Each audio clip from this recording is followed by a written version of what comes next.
Why is there no coverage of the protests that took place on April 5th? There were protests that were taking place in all 50 states of the United States of America. All 50 states. Yet there was no coverage. We saw people going live. They were on Instagram Live, Facebook Live, TikTok Live, showing that the protests were happening. They indeed were happening. But why is there no media coverage on those protests? In the lives that I was seeing, that I was streaming, I saw that there were a lot of people out there. And surprise, surprise, there were a lot of white people and a lot of vets, right?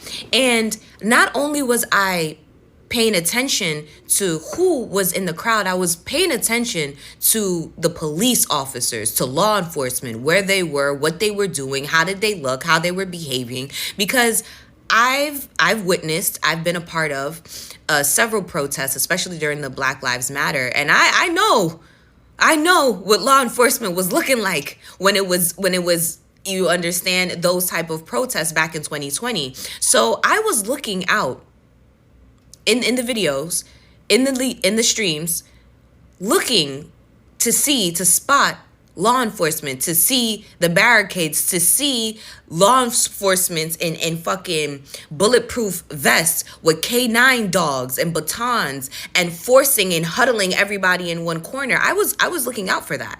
But I didn't see it. I didn't see any of it. I didn't see any of the treatment that would have been out there, that we would have seen had a lot of Black people been out there protesting alongside those white people and those veterans. And that leads me into my next point. The reason why there was no media coverage showing all of these protests that were happening simultaneously in all 50 states was because it would have to showcase that it was all white people, old people, veterans that were fighting, literally saying that Trump is ruining this country. See, they're not going to listen to me and you, Black, brown, you understand, when we say that Trump is literally ruining this country. This administration is going to ruin this country. But if they see Mima and Papa, you understand, they see their grandma, they see their veterans, their vets, their uncles, grandfathers, whoever, out there literally saying, I am a recovered MAGA supporter. Please do not support MAGA. If they were to see that in all 50 states, white people would have to think more. They would have to think more and open up their minds and get woke, the very thing that they don't want them to do. But y'all do know for a fact that if it was Black people that was out there alongside with them, that's the crazy thing about it. Even if they were there, like some of them were there as allies during the Black Lives Matter protests, even if they were there, as soon as we were alongside them, best believe law enforcement would have been out there in full force. They would have been out there in full force. And best believe sometime during this week, we would have gotten some announcement of martial law being enacted. I just wanted to put that out there. So for all the people who is like, why weren't Black people protesting? It was out of safety. And it's because we knew if we wasn't there, that it would actually be a peaceful protest. And it's not even to say that they were peaceful. If you were listening to some of the shit that these people were saying, they was rowdy, okay? But they still was met with respect. The type of respect that Black people would have never been given. We've never been given that opportunity. We've never been given that privilege. And this is why we as Black people have to figure out another way to boycott and another way to protest. Because going out there in the streets is literally a death wish. Hi guys, it's Ndagira here. Thanks for clicking on this video. So I really wanted to share this video because it really made sense, and I'm pretty sure most of us have seen, like, you know, the outcome of the protest and how, you know, it's really seen like the US is just like full of racism, really, like the foundation of it is just insane. And the respect really that was given to Palm people in this protest is beyond recognition. Actually, okay, we recognize it, but like I'm sure most of the people really understood the system, and yeah. But then I also made a lot of videos of why people coming out and really calling out their own, like, you know what, we should really acknowledge, like, the reason why, the media is somehow, or people are seeing that it was a peaceful protest, is because it was us on the streets. And now we know that we are the ones that actually have to be on the front line for the country, for the things to change, because we are given this respect, we are, treated differently. And if it was the other way around, with people of color, black people, to be coming on the street, it would be a mess, just like in 2020. It was crazy. It was crazy. And every protest I've seen, of black people, there's always like cops, there's always like a lot of law enforcement. But honestly, even me, I did not see any law enforcement anywhere. I did not see anything. It's like the same way where I saw a group of, palmed, people that, went to a black dominant place and were trying to provoke them, and they were actually protected by the police. Like, I saw that, I was like, that's insane, that's crazy, that's wild. But then still, if it was the other way around, if it was the black people that went to a white place, yeah, it would be chaos, But yeah, listen to what these palm people are saying, and what they see or what they saw about the situation, and what they think needs to be done. Yeah, come back and yeah, let me know what you think about it. Keep saying the hands-off protests were so peaceful. Like that's some kind of surprise. But if you're white like me, you need to think about what actually made that possible. White people, you really need to sit with this. The protests were peaceful because we were the ones in the streets. Black, brown, and indigenous folks stayed home. Not because they don't care, but for two reasons. One, it's not safe for them to show up. Two, it's not their problem to fix. We've all seen what happens when marginalized people show up in big numbers. Suddenly, it's tear gas, rubber bullets, arrest, and just straight up violence. So yeah, the protests were peaceful, but it wasn't because the system listened better. It's because whiteness made it safe for us to show up. And while we're naming things, let's be real. White people put 45 in office, not black voters, not brown voters, not indigenous voters, us. We built this system. We keep it running. And too many white folks are still clinging to it out of comfort, or denial, or fear of giving up power. So if you're white and feeling proud that the protests were peaceful, cool. But ask yourself, what are you doing with that safety your skin gives you? Are you showing up when it matters most, or just when it's comfortable? Because this fight, this is our fight, not just in solidarity, but in accountability. 45 is a white problem. The system is a white problem, and it's on us to dismantle it. So you're hearing that the hands-off April 5th protests yesterday were so peaceful and everything was great and there was like no violence, no escalation, and that it was also predominantly white people, predominantly white women. Here's the thing. Here's the really important point. It is not that the people who were in attendance yesterday, right, the predominantly white people, the predominantly white women, are inherently more peaceful and law-abiding, and they just know how to do it, right? That's not the reality, okay? It is because they were met with a different level of force, being none, like a lack thereof, as opposed to when movements are predominantly about and backed up by people of color, right? Queer people, especially black people, especially black women. They are met with a different level of force, not only by police, but by like random conservative militia groups that were showing up every single day at the BLM protests. Like, there is a stark difference, not in the way in which the protesters are protesting, but a stark difference in the way in which power and force and violence, especially state-sanctioned, is responding to the protests themselves. That has to be a very, very important distinction that we make, because this is not a failing of other movements.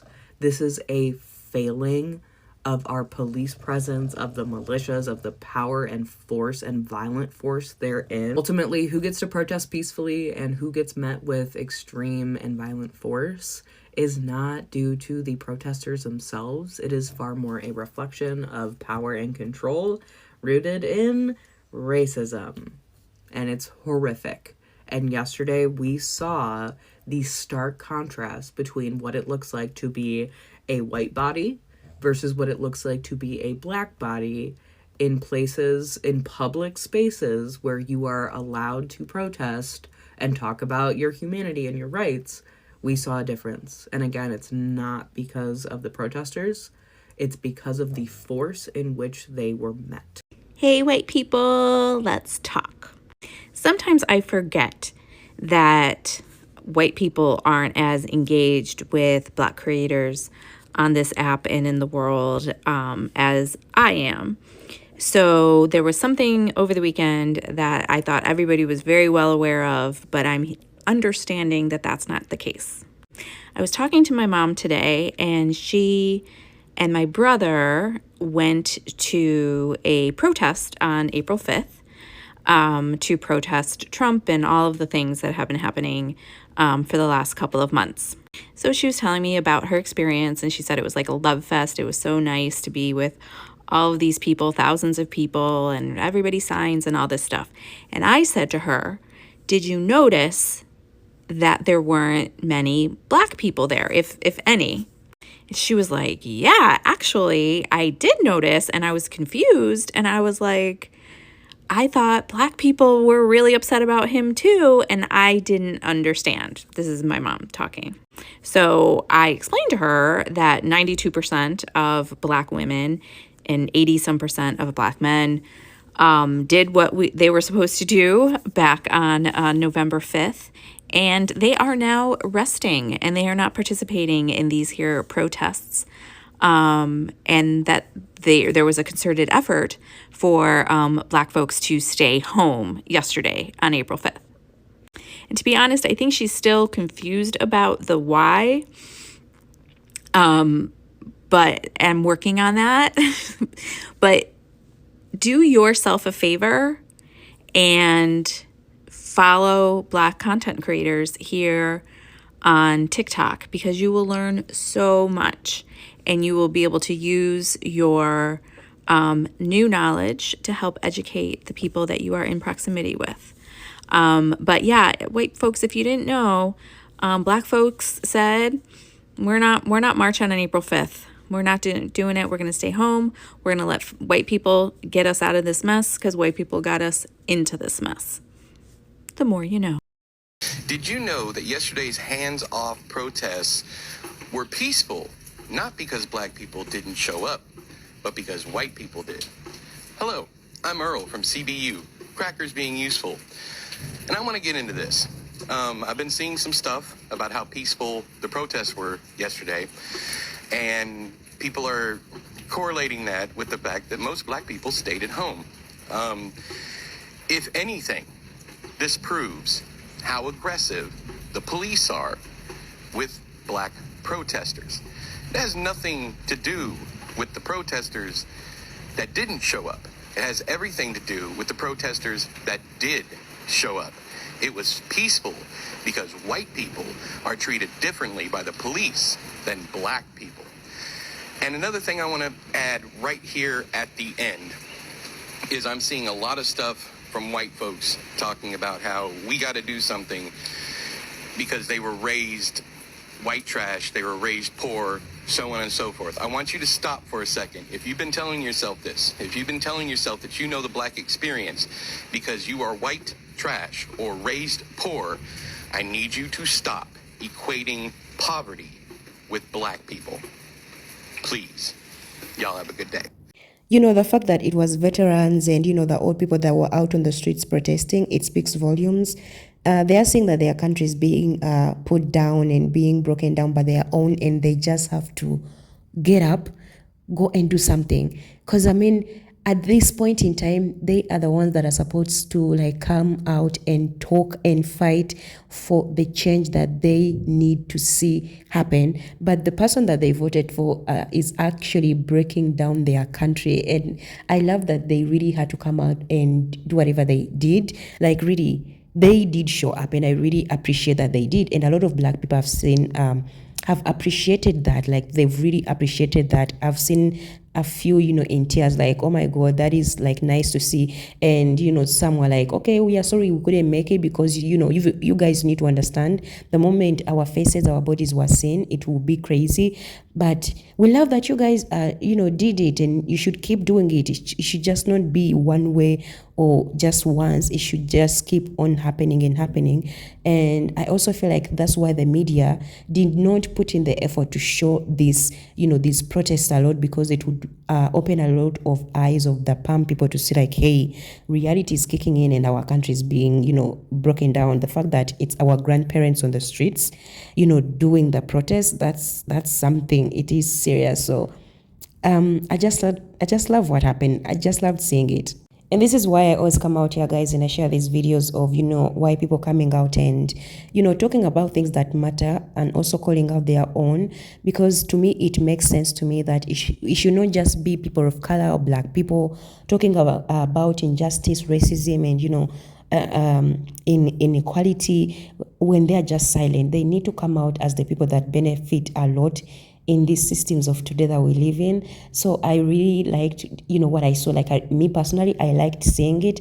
Also seeing these people come out and acknowledge and start to understand like, hey, we were given peace and respect because of how we look like, and we should fight so that it's beneficial and it's the same treatment given to other groups of people, not just us. That's how we are going to like have a better, beautiful world that we live in, that we are all happy to live in, a beautiful country that we all appreciate. So that makes sense to me, and I hope it makes sense to you guys as well. But yeah, let me know what you think about this. Do you believe in them, and did you feel good about what they did? Should we keep on blaming them all the time, even when they do this, or tell them that it's a good thing they did and they should keep on doing it? Guys, that is it from the video. Let me know what you think about this. Thanks for watching. Don't forget to like, subscribe. Thanks for the members and the super chats. I really appreciate your time. I'll see you guys in another video.